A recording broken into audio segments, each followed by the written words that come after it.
Aner malakan yam kanaz de alan kontin ba jo me ba link nor online tv channel te kon kalera te gor liang ka jan gwasme gor je no biya janga no South Sudan chetre malka ngai kon diala no to kor te katin ka fan ga ka mayom amene Nasser kare diala to win wer kontin ten winami te kare ringne men bana kulen gwasme te kalera to wanda gor yo biya ling ba na lara ni ambana ling bana rache ka kuya koba county dio ja chan right ne ka gwase dan no te ka kwar mi pai kwan ken kono re lara ti an wale shanka wal dis ka fai dis ron kina dangro hu de jan dangro dis bana jome bana janyak te ke video mba nywa ya kel gwado me ka gwato and then ba jangar be kulnen video me menen kono me alorut ka man shal ka kwed ma kwach dio jay chana jowlen ko shala do sha kwer mentere wika ko bala ko commissioner sha jalu dio jay kondi ala ngachana mo lonya cha lonya mo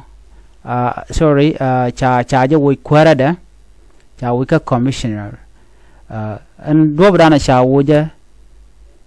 ke sha wi commissioner dung akobo county no cha Simon Pok Nyang cha je wo cha gwada cha je kamud dodien honorable Queen Makwach entama jen kwala loro menen yana magwasa me lor ke je Kobo County citizens kene de konentere we ka Kobo County kwa je le lor wejbur ko bajo kam kwer shirga menen yana mo jen ran SPLIO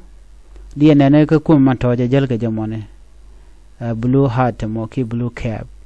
o jen mi chaje kwanyo kirma yadit ka kor gwase paiwe jerol mi jiche no ngama dio je ko rol to kon ganen ko me nongo woy ku de shal ka me Simon Pongyang o jen chelo gono we bor ka me daro bor ne de alome ja chola dakre gai ko dong de joyen ko kwai ka jen dan te ka dakre gai ko kadina reiring ne kire kore mugor ka ji SPLA ayo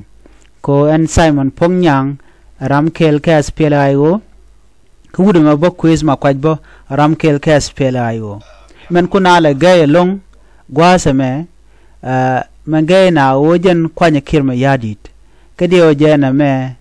dongte connection ka parkol ala shigaro dien yen ka ko parkol jira madana cha kwany ala interim chairman ka gwada kre machar so no mo dio jeno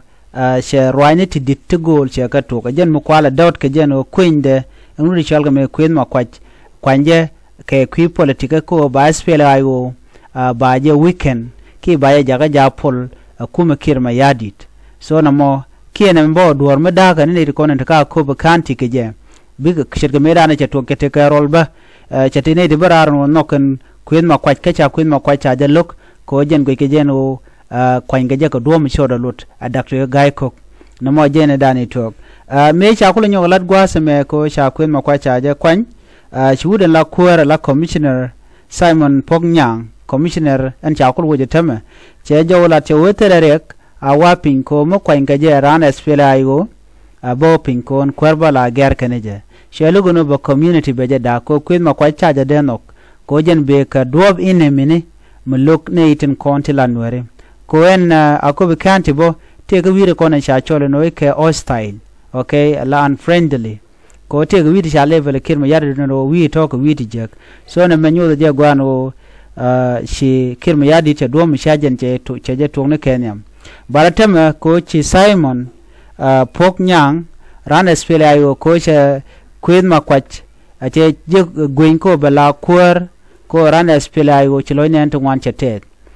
du no ngore kwik kono kon lat karodian wude kemen rob dan buru ke je ko jen dong ba je force men berik do no ngurun mo je force no len let te chamo ko community nan te ka kobo re do an werna mo ajena dana berik bukan non kaje bat ko jen ram kel ke je SPLA ayo we garam gurun mandana shalat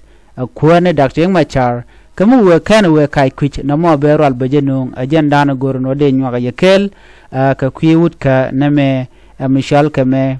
e Queen ma kwach ala commissioner new commissioner an pai kwan ke kwi Akubu County nyu jen woni di wan chilo jen te ke do bran cha kwan ke je cheng me da ne cha je de loko kwanya kir ma yadi but ba do bitin yam ba je kule gwi kon en Akubu County cha je non jalwo sie de la lar ke chit ko dong mi te mi gwat chikana no lakini yiga wuch so ko kuje mo kwen ma kwaja wa ramogwa me ngai ngot ngai do bran de na yin ke je ba duno cha wude me cha le ka long Honorable Simon Pongyang mela commissioner cha kulu chali aga lungun wojen ramkel misimal chejenong rei wechka Akubu County liadi te ka Akubu County che tok keteda kajen ba wache corruption ba chejele no wojba so jo me jen taye dan e shalat kaje akwen ma kwa chala ne jen wojen ram dong mu gwa mu dong bu malbi nong ba so no mo jen da ten jen no dong mu ko lo te kete ko ken dong bu corruption be je introduce ke jen be jang be ke lagare kor ka dol beling mana lat ke jang so no mo chebe gwa ka je kenwer community so jo me jen da na de nywa ka ye ke kwi wut kana me sha kwanya kwen ma kwa cha chubre we ka jong le dong ko kor me sha je integrated ke charge kwer so from there don bukulo ka Akubu County da jen jodana gorno de nywa yekel ke kwide bana nyogo we kala radien mede konaling